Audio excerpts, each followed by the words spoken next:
Okay, so we've talked about, you're a journalist. So what made you decide to become a journalist? So my pop was the first reporter I ever knew, and my grandmother was the first editor I ever knew. So let me tell you this story about becoming a reporter. When I I wanted to be a sports writer, and I worked at the Birmingham News. I thought they were going to give me an internship, and then my last semester they didn't. And a friend of mine had heard that the Alabama Symphony was looking for somebody to do PR. And I'm like, me? The symphony and the ballet? This guy? I'm a sports writer. There is no way. And I went in and loved it. And it kind of taught me about being a reporter that I don't know what I'm going to like until I throw myself into it and find out there's a lot more here. If you make up your mind that something's boring, it's going to be boring. So, we've talked about, you said earlier, it always seems the jobs you don't want are the jobs you get offered. So how did you make a decision on certain jobs? Like especially if it was a job that you really didn't want, like what was your thought process on getting a job?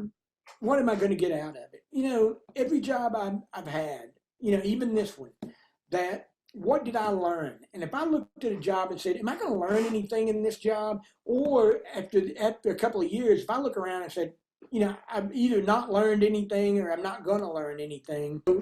You build your own backbone, one vertebrae at a time, and every job is a vertebrae. So every job can teach you something if you seek it out. When you graduate, you're not through learning yet. The learning is just starting if you're going to be successful. So what was the hardest part about becoming a journalist? And then especially now, like with all the changes that we have every day in this new generation, like what's been the hardest thing about being a successful journalist and making sure you use the correct terms and aren't offending anyone? What has been the hardest part about that?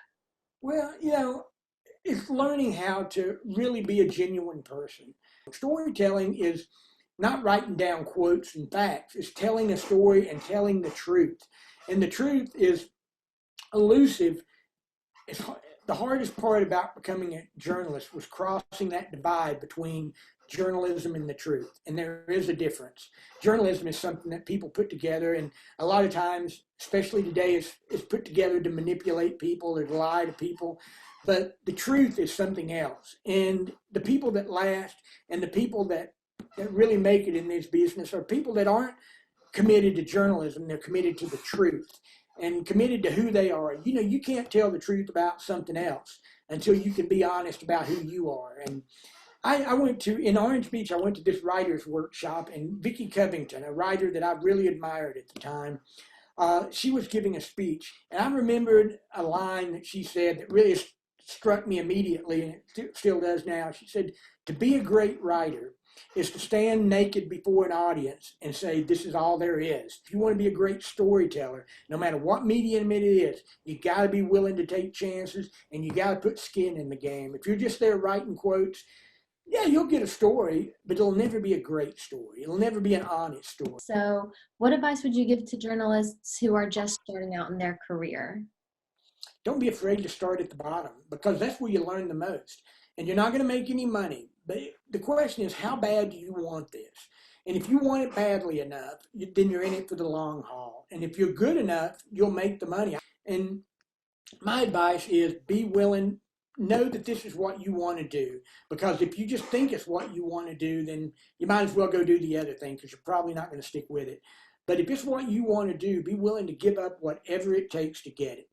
So, be yourself and commit to what you're doing, and you'll always be happy, and you'll always have a direction in life, and you'll know what you want. And Montevallo is the time for you to decide what you want to do, and ask yourself, am I willing to do whatever it takes? Am I willing to move every 2 years? Am I willing to take this job? So, be true to yourself and commit to your craft, and you'll be successful. That's all it takes. So what was the turning point in your career that you realized like you had made it as a journalist? Gosh, I don't know. I hadn't gotten there yet. I'll call you back when I get there.